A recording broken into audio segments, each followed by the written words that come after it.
And today, April 4th, 2026, is taking me to Evergreen Negro Cemetery.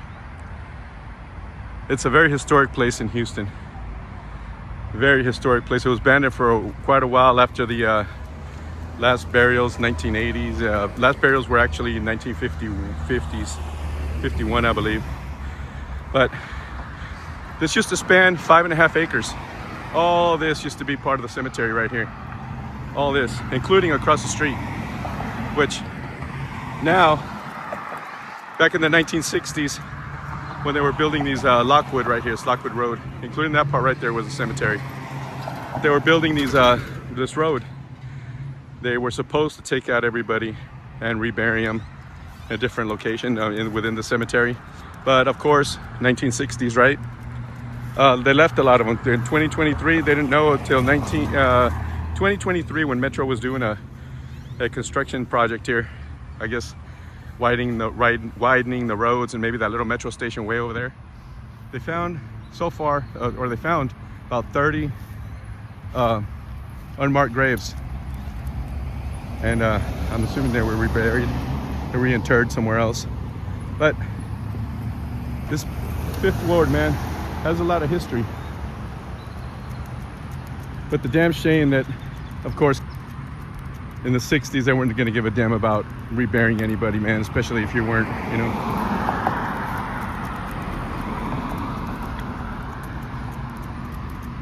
Fifth Ward. And today's Saturday. I'm going to start doing the times, the days, and all that so I can record it one day when I'm old. I look back, be like, oh, that was April, what's today? Saturday, April 4th, I think it is. Oh, at least I get that part right. But we're in Fifth Ward, Houston, Texas. Fifth Ward is one of the, after the Civil War, a lot of the freed people came down here and established in 1866, established themselves down here in this part, which was a lot of farmland. And also there was Jewish and Irish immigrants that lived here. And then by 1880, it was majority of black neighborhood. But there's this one cemetery here, Evergreen Cemetery, that was bought by a former slave and became a businessman here. That's what happens when you get opportunities, right? Get the opportunities here and you become something of yourself. And so anyways, he bought 5.5 acres of land for a cemetery. And here in this cemetery, there's Buffalo soldiers, there's World War I soldiers, there's a lot of slaves that are buried here, and it was closed. They were doing burials since 1880 up to about 1950, when was the last burial. But of course, with all due respect, come in here. I've been wanting to look at this graves. There's some Buffalo soldiers, which I'm very much into history, like real big into history, right? But there's one Buffalo soldiers which were formed after the Civil War into 6 regiments, 2 cavalry, the 24th and 25th, or the 9th and the 10th. Then in about 1969, all 6 regiments were formed into one, the 2 regiments, 24th and 25th. But they were named Buffalo soldiers because the natives, they were stationed southwest, plains. The natives, because of the hair, their texture of their hair, named them Buffalo soldiers. And funny to say that because natives, blacks fighting natives, just doesn't seem right nowadays, right? It's just weird. Because they was segregated by, the army and military and all that. It's kind of weird, but so I came down here, and there's a lot of, it's overgrown and everything. A lot of people taking care of it, but it's abandoned for a long time, and then it's eventually got cleaned up. But this is part of it. I've been wanting to find, like, a gravestone that says a Buffalo soldier, which I think this might be one.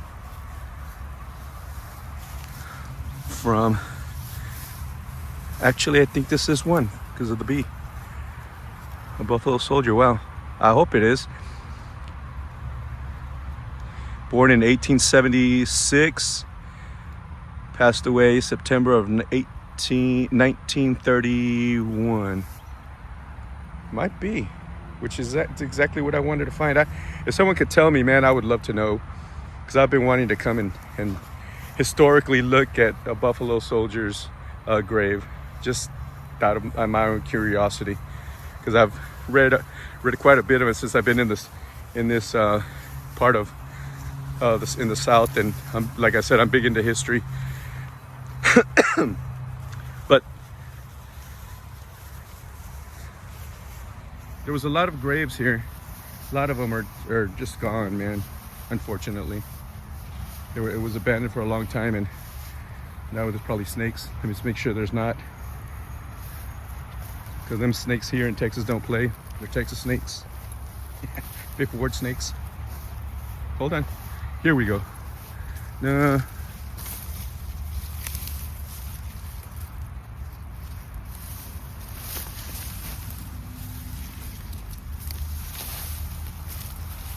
Well, this one might be a World War II soldier.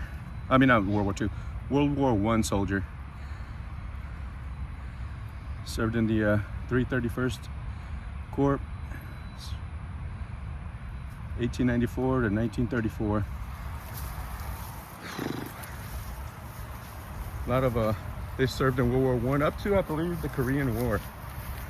Buffalo Soldiers. Then they were disbanded after 1951. The first, the 24th and 25th in 1949, and then in 1951 it was completely, they were just gone. But fascinating place for me, man. Cemeteries, like I said, they remind me of a lot of the contrast between life and death, right? Because like I said, one time before, we're all gonna die. And as sad as that is, it's the truth. You're not gonna live past a certain time. You could die tomorrow, you could die in a few minutes, you could die whenever, just like anybody else. So contrast, and makes you, if you sit back and think, it makes you think about what's really important in life. Like material things, not really. Private 368 of the 368th Infantry, 92nd Division, June 24th, 1931. I believe a World War I soldier also.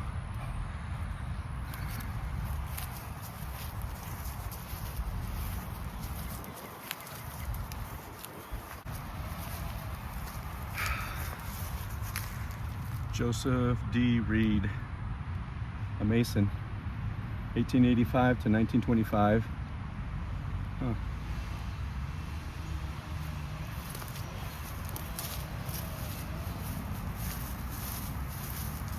B.W. Woods.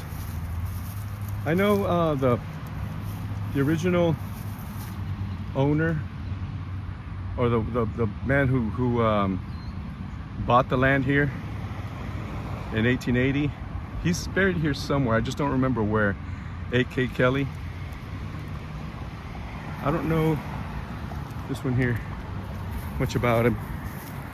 Like I said, I love history and all that, but there's so much in the history books that you just don't know. And then in the history, of course, they're not going to tell you the whole truth about anything. It just depends on what they want to publish out there, right? That's why I don't always believe history books, especially the ones taught in school. The ones in school, man. Oh Lord, you know, I'm not gonna say anything about it because I'm not gonna get political about it, but I'm gonna tell you something. Do your own research when you come out of school. Don't believe what you hear in schools. Look at these desecrated tombstones, man. Fucking goddamn shame people would come and do this type of shit.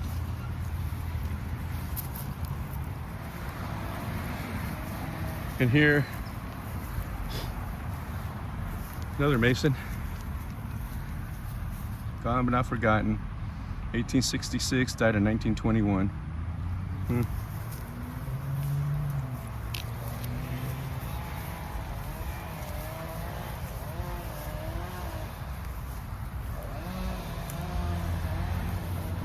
God, why do people do this to other people's headstones and stuff out of disrespect?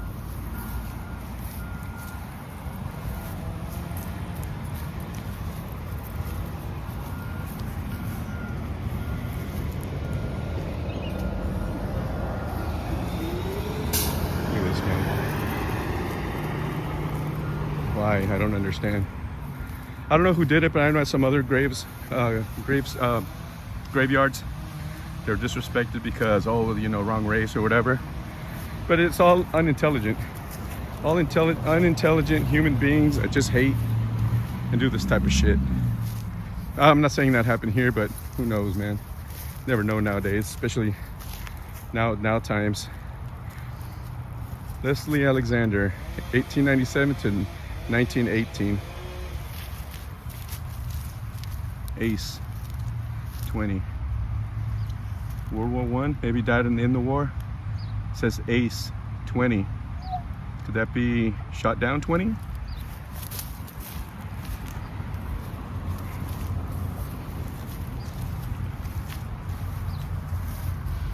$1821.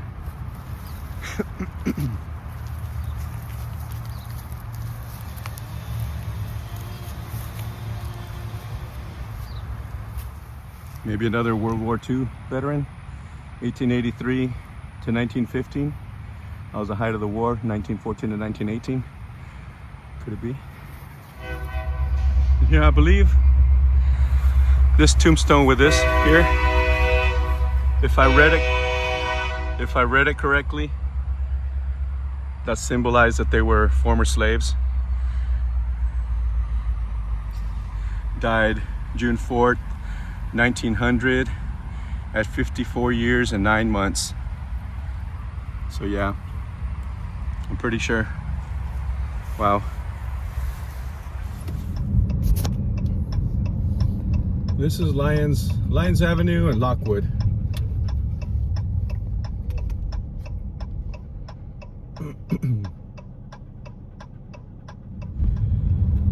This is Lyons Avenue, which is still part of 5th Ward.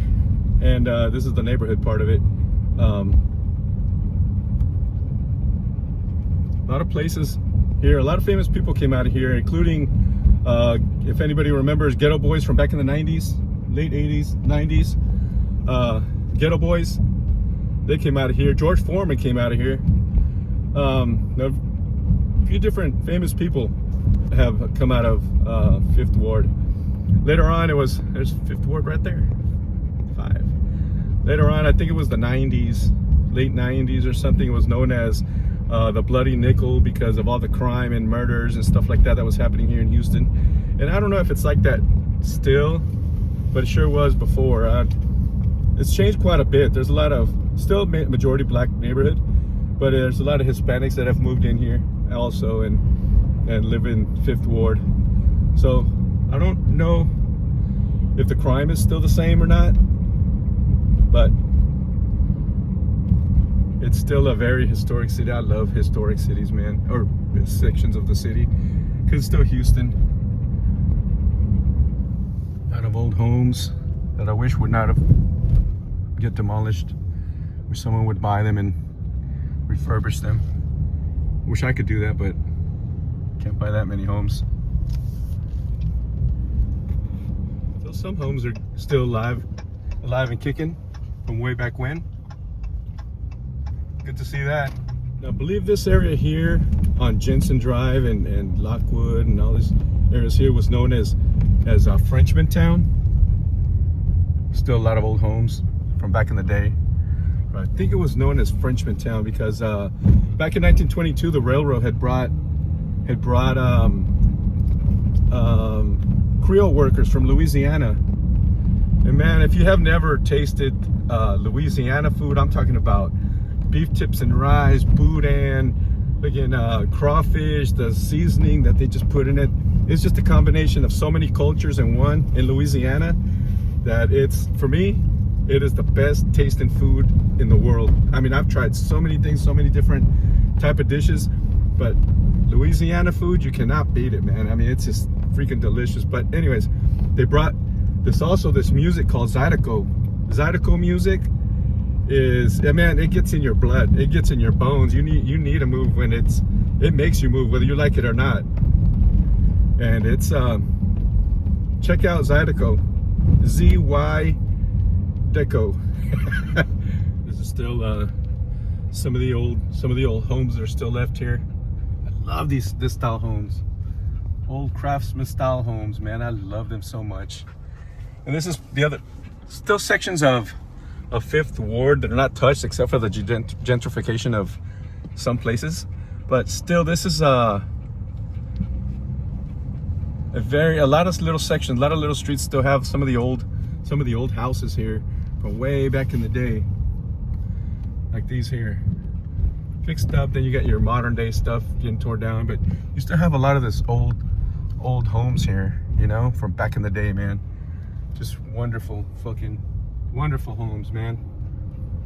But beautiful little homes. I can't say so much for the neighborhood. It's still probably a little bit run down, but it's not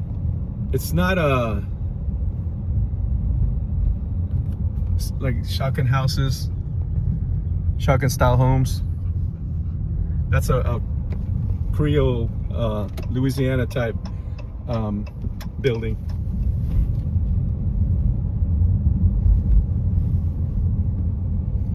Yeah, this is still Fifth Ward.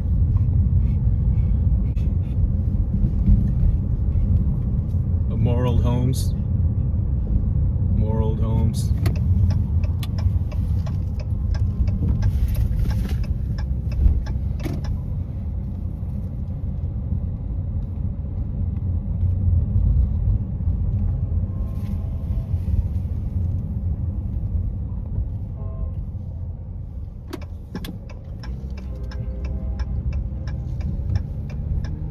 Still some old homes.